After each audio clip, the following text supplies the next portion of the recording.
মুখে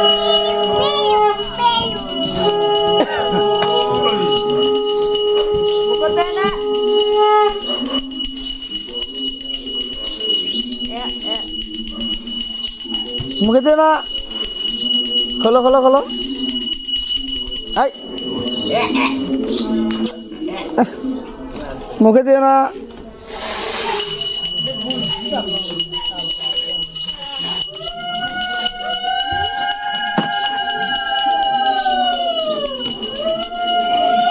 নাক বুঝে দাও, নাক বুঝে দাও, নাক বুঝে দাও।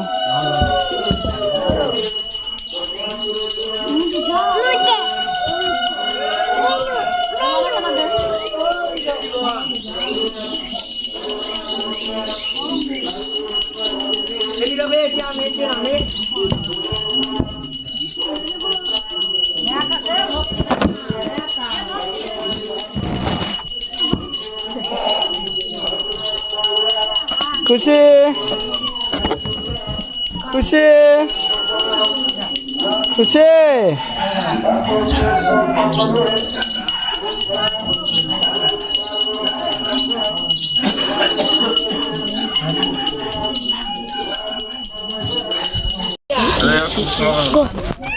ওকে দেখো কি করবি? সব লাগিয়ে দেয়, সব দাও তো রে। আসো আসো আসো ওই দেখো কি করবি না, পূজা করবি বসে দেখো তো কি হয় সবাই দেখছে।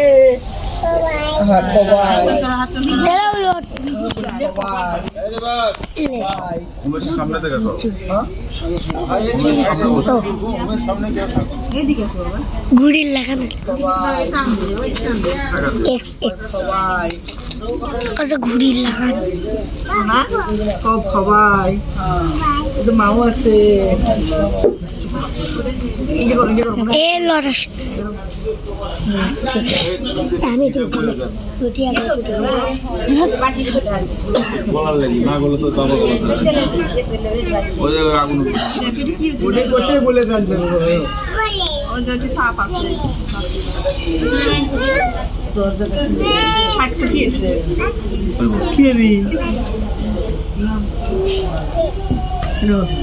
মামাকে দিয়ে দুটো করে তো তুলিচ্ছে না।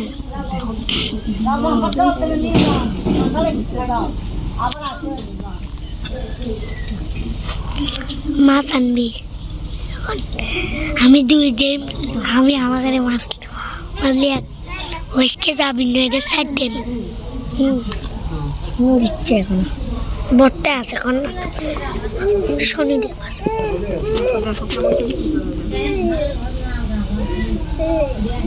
ছায়া দিয়ে আবার ধর্ম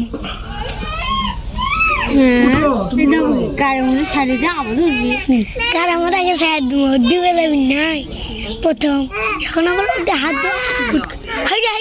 গেল গেল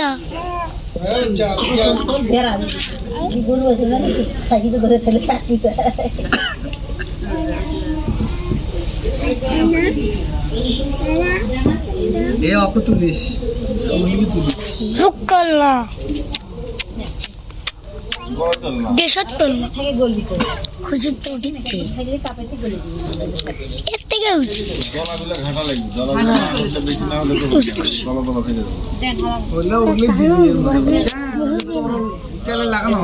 ওটা তো নয়, সে তো আগুনের ওপলা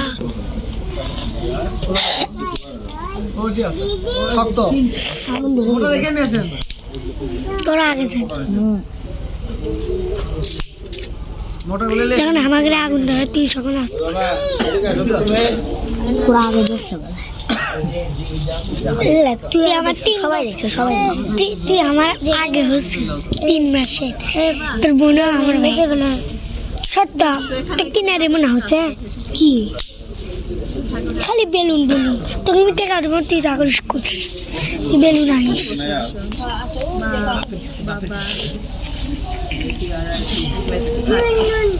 নুন না মা হলে বালু বালু লাগবে না দিদি আসলে নুন দিচ্ছে করছে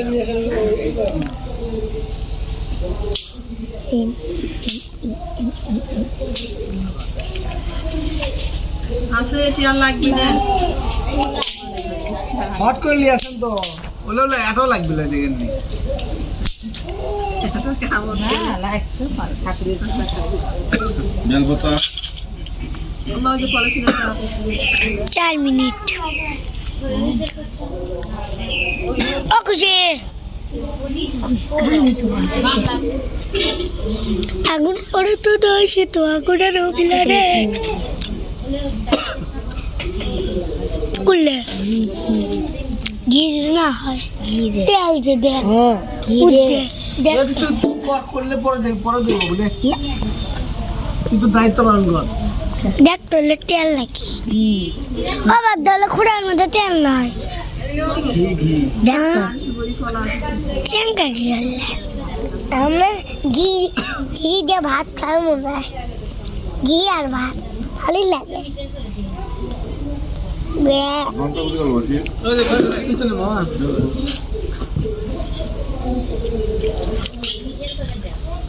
জয় জয়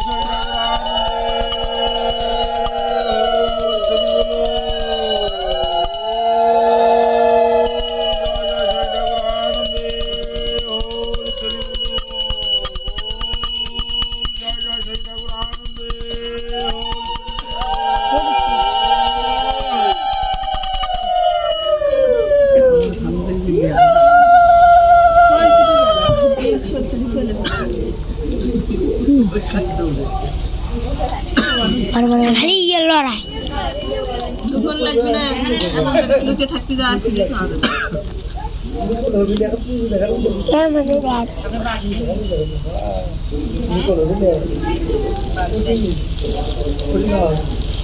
আবার সাড়ে দিও না তো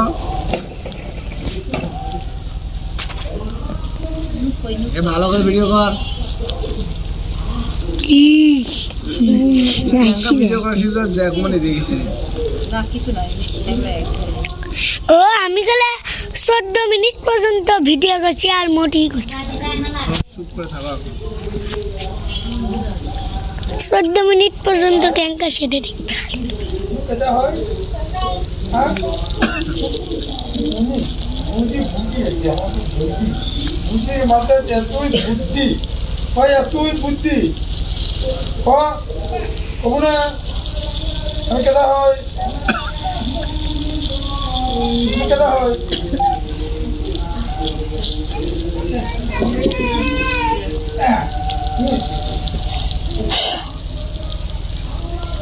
আগা কাকি দিদি দাদা দাদা না ওই যে বাবা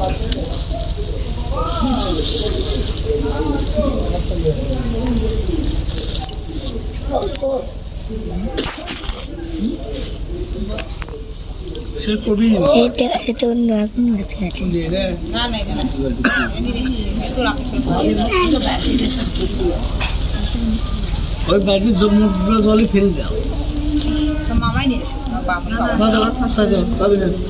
যাও বিয়ে কলে ওই যে একবার পুরো ইয়ে নিয়ে আসবি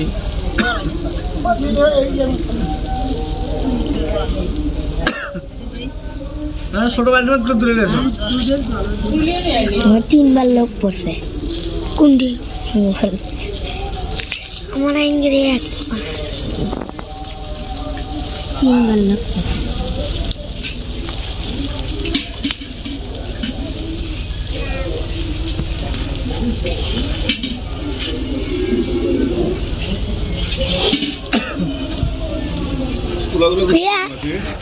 ও আমি 18 মিনিট পড়ি দুদিনে ফটকে নিচ থেকে ভাঙিলে হাতি রাহুল 13 কি ভিডিও করা বদ্দা দেখবি কাঁদটা ভালো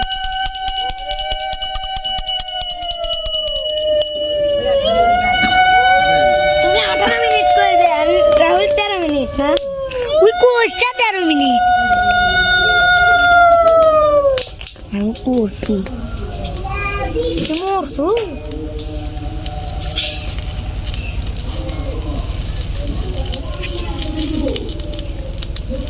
রাজা ছিলেন শ্রীবর্ষ রাজা, তার একজন স্ত্রী ছিলেন, নাম হলো চিন্তা রানী। এদের নিয়ে রাজ্যের প্রজাগণদের নিয়ে অনেক সুখে শান্তিতে সে বসবাস করতেছিলেন। একদিন সেই রাজ দরবারে শনি ঠাকুর, এই শনি ঠাকুর আর লক্ষ্মী ঠাকুর দুইজন আছে তার কাছে বিচার চাইতে। তাকে হাত জোর করে নমস্কার করে বলছে, তোমরা বসো, আমি তোমার বিচার করব। তখন বলছে যে আজ তো আমি বিচার করতে পারবো না, কিন্তু আমাকে সময় দিতে হবে। কবে? কালকে তোমাদের বিচার করবো, তোমরা কালকে আসো। তখন বলছে ঠিক আছে, তাহলে কালকে আসি আমরা। পরের দিন তারা রাজসভায় আবার হাজির হয়েছে, কিন্তু রাজা তো মহা চিন্তা করে গেছে যে বিচারটা কিভাবে নামাবে।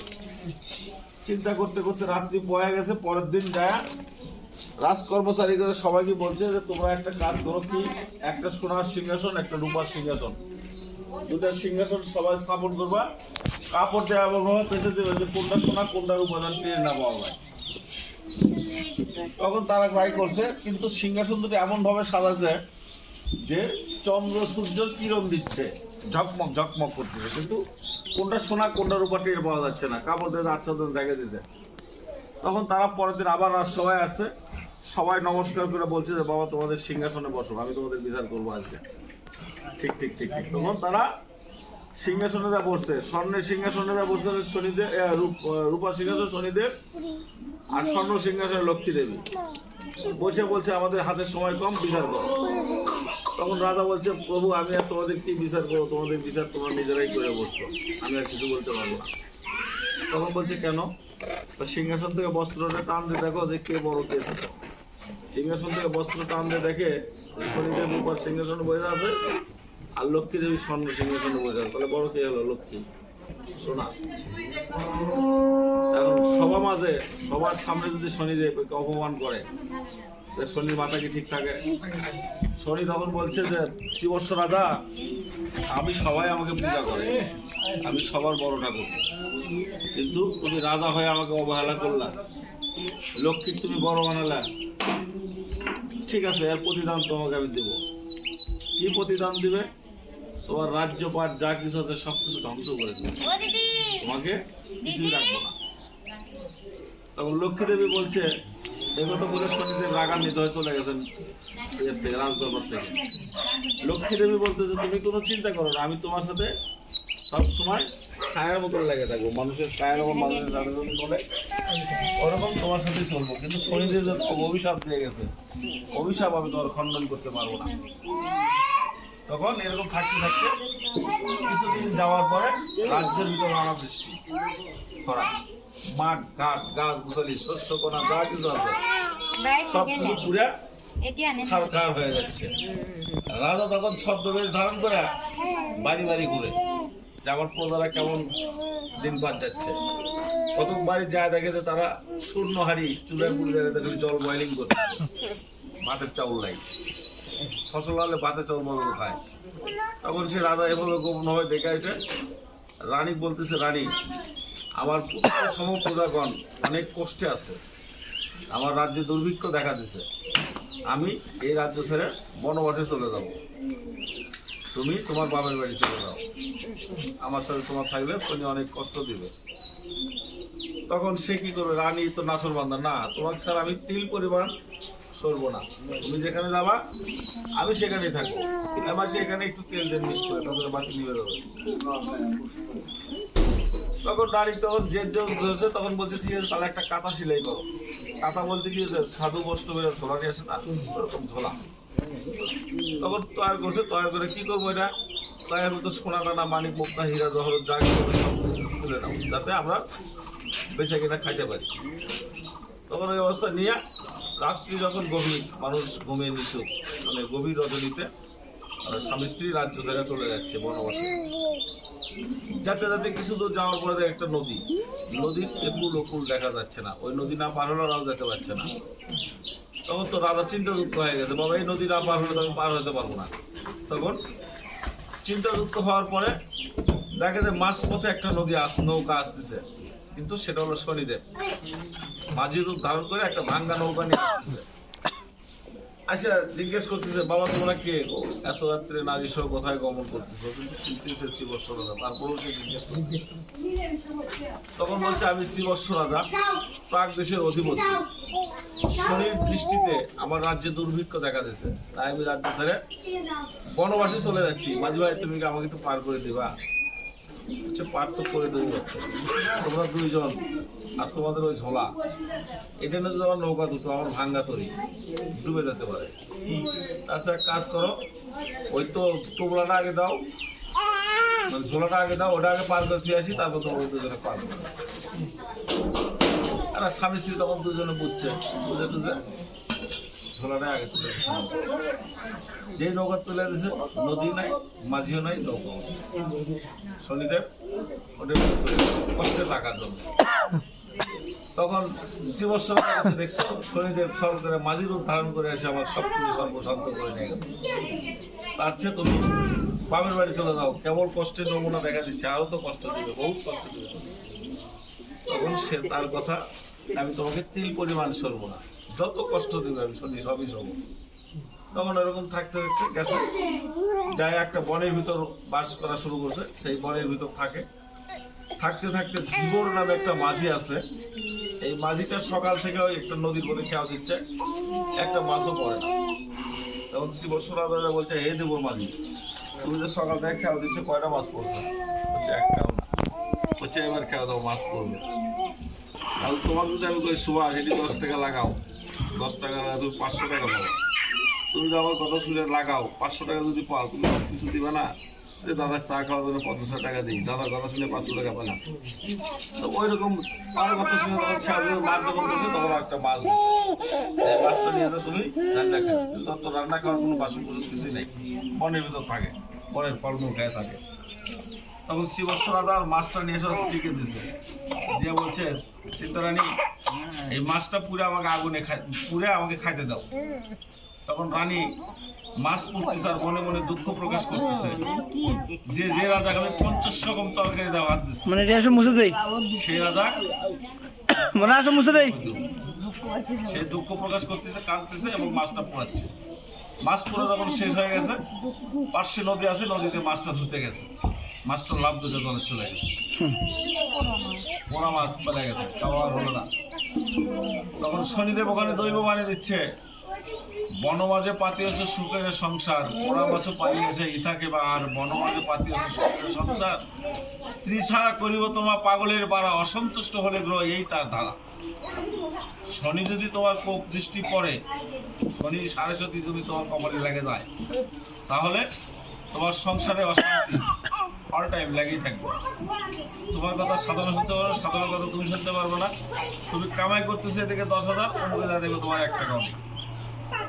এইরকম হলো শনির সাথী, 7.5 যার পরে তার এই কপালে এটা চাপে যায়। তখন যখন পোড়া মাছটা চলে গেছে, তখন রানী এসে বলতেছে, রানী আচ্ছা রাজা পোড়া মাছ কিভাবে পালায়, যে মাছটা পুড়ে ফেলে দিই সেই মাছটা কিভাবে প্রাণ পায়? তখন রাজাও বুঝতে পারছে এটা শনিরই খবর। তখন ওইভাবে থাকতে থাকতে ওই বনের ফলমূল শেষ হয়ে গেছে, ওই বন থেকে আরেক বনে গেছে।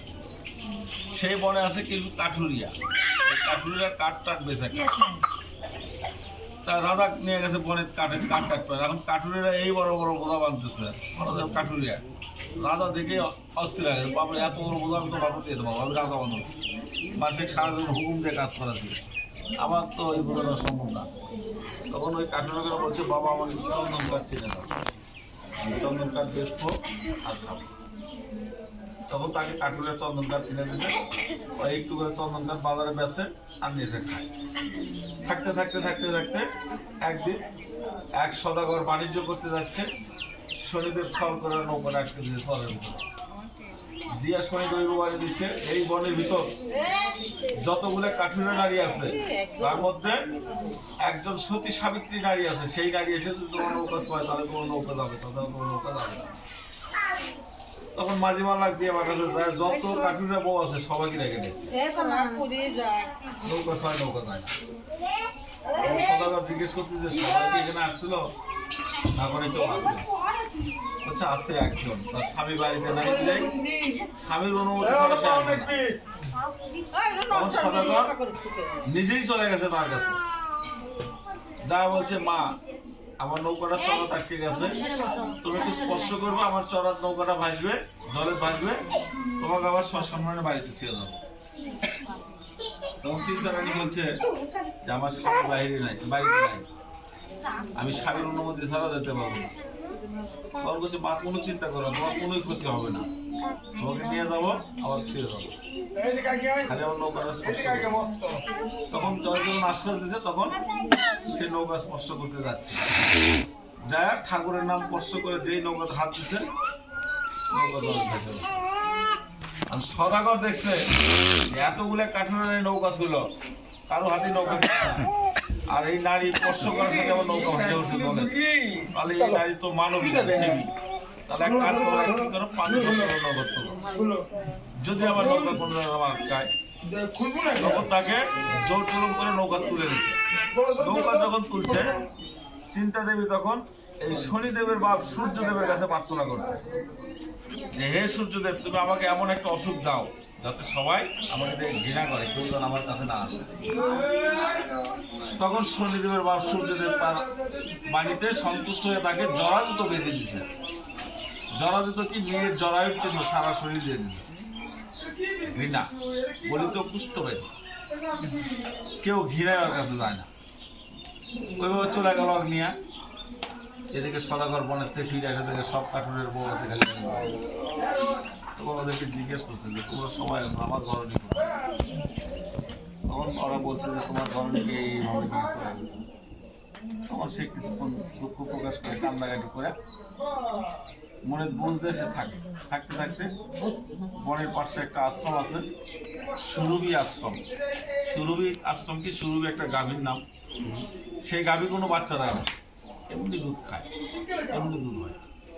সেই দুধ খায় রাজা, আর ওই আশ্রমে থাকে। এই দুধ খায় যে এই ডালচিতে পায়, দুধ পড়ে না অনেক সময়, মাটির পড়তেছে, মাটির সোনা হয়ে যাচ্ছে। এই সোনার কিছু পাট তৈরি করছে, তোমরা পনের বেড়াতে এরকম 3 গালা 3 বোঝা দাও না, ওরকম পাট তৈরি করছে। কিছু সোনার পাট তৈরি করার পরে থাকতে থাকতে একদিন ওই সে সদাগর বই নিয়ে গেল।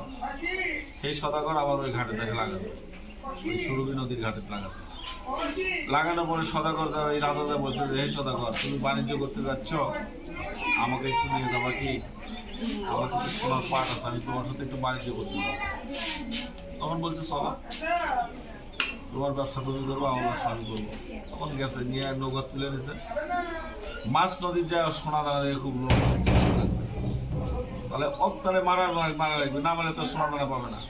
তখন সে কি করছে, শিবস্বরাজার ঘাট পাও ধরে নদীর মধ্যে ফালাই দিয়েছে। নদীর মধ্যে যখন ফালাই দিয়েছে তখন ওখান থেকে সে চিৎকার মারছে, হে চিন্তা দেবী তুমি কোথায়? আমি অকুল সাগরে। তাহলে স্বামী স্ত্রীর কি মিল দেখো, এই হলো জলের ভিতরে, এই হলো নৌকার ভিতরে। স্বামীর কণ্ঠস্বর চিনতে পারছে যে এটা আমার স্বামী চিৎকার করতেছে। চিৎকার শুনে একটা বালিশ আর একটা ছাতা নদীর ভিতর ফালাই দিছে নৌকার থেকে। দেওয়ার পরে বালিশটা মাথার তলে দিছে, আর ছাতিটা ফুটে পাল তোলা নৌকার মতন ভাসতে ভাসতে চলে যাচ্ছে। যাতে যাতে যাতে যাতে সৌতিপুর নামে একটা জায়গা আছে, সেই জায়গার যা ওই বালিশটা খেয়ে গেছে। এই সৌতিপুর জায়গাটা আবার কেমন, শুধু পুষ্পের উদ্যান, ফুলে ফুলের সমাহার, কত রকম ফুল নিবা, খালি ফুল আর অন্য কোনো আবাদ নাই, খালি ফুলে ফুলে সমাহার, পুষ্পের উদ্যান। আর সেই দেশের একটা রাজা আছে, নাম হলো, এই বাহু রাজার একটা মেয়ে আছে, নাম হলো ভদ্রাবতী। সে 12 বছর হলো তপস্যা করে যে শ্রীবৎস রাজা মুকুন্দ নামে একটা স্বামী, এবং শনিদেব তাকে বর প্রদান করছিল যে শ্রীবৎস রাজাকেই পাবা, কিন্তু তোমাকে 12 বছর অপেক্ষায় থাকতে হবে, আমি তোমাকে শ্রীবৎস রাজাকে এনে দেব। তখন 12 বছর যখন গত হয়ে গেছে, মেয়ে বড় হয়ে গেছে, স্বয়ংবর সভা দিয়েছে। স্বয়ংবর সভাটা কি, বিভিন্ন দেশে রাজার বেটারা আসবে, তারা বসবে, মেয়ে বরমালা নিয়ে আসবে, আমরা মালা বদল করি না, ওরকম মালা নিয়ে আসবে, যাকে পছন্দ হবে তার গলায় মালা দেবে, ওটাই স্বামী। ওটা কোনো বিয়াবাদীর কোনো কারণ নেই, বরমালা স্বয়ংবর সভাতে বিয়ে হচ্ছে। ওই যখন বরমালা স্বয়ংবর সবাই নিয়ে আসছে, তখন আকাশ থেকে শনি দৈব বাড়ি দিচ্ছে যে যার লাগে তুমি 12 বছর তপস্যা করলা, সেই শ্রীবৎস রাজা ওই কদম বৃক্ষ তলে বসে আছে। ওই শ্রীবৎস রাজা তা ওর গলায় মালা। শ্রীবৎস রাজা তার রাজ পোশাক নাই, কিন্তু পাগল, চুল কাটা নাই, দাড়ি কাটা নাই, পাগল, খাবার নাই, খাওয়া নাই, দাওয়া নাই, কিছু নাই। তখন ও যখন কদম বৃক্ষ তলে যায়, ওই বরমালা গলাপ দিছে, রাজা এমনি রাগান্বিত, ক্রোধান্বিত হয়ে গেছে যে বাপরে এত সুন্দর সুন্দর রাজপুত্র বেটারা আছে, তাদের গলার মালা না দেওয়ার বেটি আমার পাগলের গলার মালা দিল। ওই বেটিকেও মেনে নেবো না, জামাইকেও মেনে নেবো না। তখন বাহুর স্ত্রী বলতেছে যে বিধাতা যার কপালে যেটা লেখছে সেটা কেউ খণ্ডন করতে পারবে না। তুমি যদি অপমানে ভাবো যে তোমার পাগল জামাই, কিছু নাই, পাগল ছাগল লোক, মানে নেবো না। তুমি এক কাজ করো, তোমার বাড়ির তো বহুত জায়গা আছে, এক করে একটা ঘর করে দাও, ওরা ওখানেই থাকবে, আমাদের সাথে না থাকবে। ওরা ওদের মতন থাকবে, আমরা আমাদের মতন থাকবো। তখন ওগুলোকে আলাদা বাড়ি করে দিল, দিয়ে ওই জায়গায় তারা বসবাস শুরু করছে। কিছুদিন যাওয়ার পরে ভদ্রাবতী শ্রীবৎসরা বলতেছে, হে ভদ্রাবতী, তোমার বাবা তো রাজকর্মচারী বহুত আছে, আমাকে একটা কর্ম দিতে বলো এবং বসে বসে কর্ম করতে হবে। তখন সে তাকে কি কাজ দিচ্ছে জানো? পাটুনির কাজ দিচ্ছে। নদীর এপার থেকে ওপর মানুষ পাটুনি, কোথাও ধরো শ্রীবৎসরা, তারা তার এই কাজ দিলেন না। তখন তাকে আর দেওয়া লাগবে না, বলতে হবে না। পরে ওরকম থাকছে, থাকার পরে থাকতে থাকতে থাকতে 12 বছর পার হয়ে গেছে। এই গ্রহদোষ করলে তোমার 12 বছর তোমার থাকতে হবে। আর এই পূজা শুরু করলে 12 বছর, 11 বছর এরকম ঘটে করবা। 12 বছর যখন তিথিতে পূজা শেষ করে তোমার পূজা শেষ, সমাপন। 12 বছর তোমার এই জন্য পূজার বছর আগে সংকল্প করার আবার শুনে তুমি প্রতি বছর করতে পারবে না, পারলে সেটা মানসিক আকারে চলে যাবে। আর তুমি বাৎসরিক সংকল্প করে নাও, যে কোনো মাসে তুমি করতে পারো, কিন্তু কৃষ্ণপক্ষ করতে হবে তোমার। এটাই হলো পূজার নিয়ম। তখন সে 12 বছর যখন পার হয়ে গেছে, গ্রহপের মুক্ত হচ্ছে, ওই যে সদাগর সোনা আর বইয়ের ছবি করলো, সেই সদাগরের নৌকা আবার ওই ঘাটে এসে লাগাচ্ছে। তখন শ্রীবৎস রাজা পরিচয় হয়েছে, হওয়ার পরে চোর বলে ধরছে যে তুমি সদাগর না, তুমি চোর। কেমন করে চোর হলাম? হচ্ছে আমার রানী শ্রীবৎস রানীকে চুরি করছো, আমার সোনার পাট চুরি করছো। তখন যা দেখে সাক্ষাতে চিন্তা দেবী নৌকার ভিতর বসে আছে, আর ওই সোনার পাটগুলো আছে। তখন এই যখন সদাগর কি করছে, বাহু রাজার কাছে বিচার দিচ্ছে। বাহু রাজার কাছে যখন বিচার দিচ্ছে, বাহু রাজা নদীর ঘাটে যাচ্ছে, আচ্ছা বলছে কে সাধু কে চোর সেটা প্রমাণ হবে এখন। কি? একটা কুড়াল নিয়ে আসবে, কুড়াল নিয়ে আসা ওই যে সোনার পাট আছে, এই পাট যাই 2 ভাগ করে দিতে পারবে তাই হলো সাধু, আর যে না করতে পারবে সে চোর। তখন প্রথমে সদাগরে দিছে যে তুমি কম মার, ওই কম মারছে 2 ভাগ হয়। তখন শ্রীবৎস রাজা দিছে কুড়াল যে তুমি কম মার, তখন ও কম মারছে, কম মারের সাথেই 2 ভাগ হয়ে গেছে। তখন বাহু রাজা তাকে এরকম হাত জোর করে বলছে, বাবা তোমার পরিচয়টা কি? এতদিন তো তোমার পরিচয় নেই, তুমি পরিচয়টা আমাকে দাও। তখন সে বলছে, আমি শ্রীবৎস রাজা, প্রাগ দেশের অধিপতি, মানে প্রাগ দেশের রাজা ছিলাম। শনির একটা ছোট্ট ভুল বিচার করছিলাম, সেই কারণে আজকে আবার এই অবস্থা। তখন শনিদেব স্বয়ং ওখানে উপস্থিত হওয়ার পরে বলছে যে এই 2 রানী, মানে আগে বিয়ের বউ আছেই, পরে আয়না বিয়ে করবে, আর 2 রানী লয়ে নিজ রাজ্যে ফিরে যাবে, যায়া আমার পূজা দিবি, তোর পূর্বের মতন সংসার আবার সব কিছু ফিরে আসবে। তখন সে 2 রানী এই শ্বশুরবাড়িতে বিদায় আদায় নিয়ে 2 রানী লয়ে নিজ রাজ্য ছেড়ে গেছে, যায়া শনি পূজা করছে। শনি পূজা করার পরে আবার পূর্বের মতন সংসার হয়ে গেছে, ঠাকুর তার মঙ্গল করছে, ভালো করছে। কিন্তু এখন শনি পূজার কিছু নিয়ম ছিল, এই পূজার কোনো নিমন্ত্রণ চলে না ভাই। কোনো লোক পূজা চলাকালীন যদি তোমার বাড়িতে আসে, তাকে বসতে বলা চলবে না। এই পূজার প্রসাদের ভিতরে কোনো আটা, কোনো গুড়, কোনো দুধ, কলা, ঘি, মধু কিছুই মিশান চলবে না। এই প্রসাদ দিবে কিঞ্চিত, না করবো বঞ্চিত। এই পূজার প্রসাদ তোমার এই সীমানা বাদ দিয়ে অন্য সীমানায় যাবে না। এই পূজার জিনিস তোমার চালের তলে তোলা যাবে না, এখান থেকেই বিতরণ। এই হলো পূজার নিয়ম। ওই যে পঞ্চশস্য আমরা কি জন্য নিই জানো? এটা হলো ওই যে শস্য কোনাতে পুড়ে সরকার হয়ে গেছিল, সেই জন্য বহুত তো আবাদ হয়, কিন্তু তার মধ্যে পঞ্চশস্যকে প্রাধান্য দিয়েছে, 5টা শস্যকে প্রাধান্য দিয়েছে, 5টা শস্য আমরা ওখানে পুজো দিয়ে থাকি। এটাই হলো নিয়ম। এইভাবেই আমাদের এই শনি পূজা হয়ে আসতেছে, এবং যতদিন আমাদের হিন্দু সমাজ আছে সবাই বিষয়ে পূজা করবে। সবাই কুতকুলি দাও, জয় জয় শনি ঠাকুর।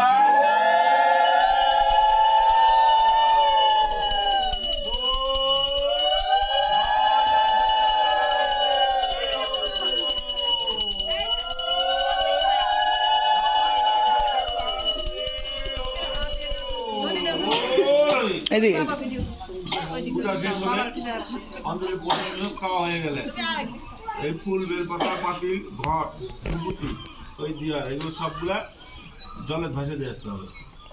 জলে ফেলে দিয়ে আসা, তোমার যদি শরীর ভালো থাকে তাহলে স্নান করবা, যদি শরীর একটু সুস্থ না থাকে গায়ে জল ছিঁড়েতে পরের কাপড়টা রেখে দেবে। এইভাবেই এটা নিয়ে এটা আগে শেষ। মানপুজোর প্রসাদ, মানপুজোর প্রসাদ তুমি এর থেকেও জিনিস দিয়ে বানাতে পারবে।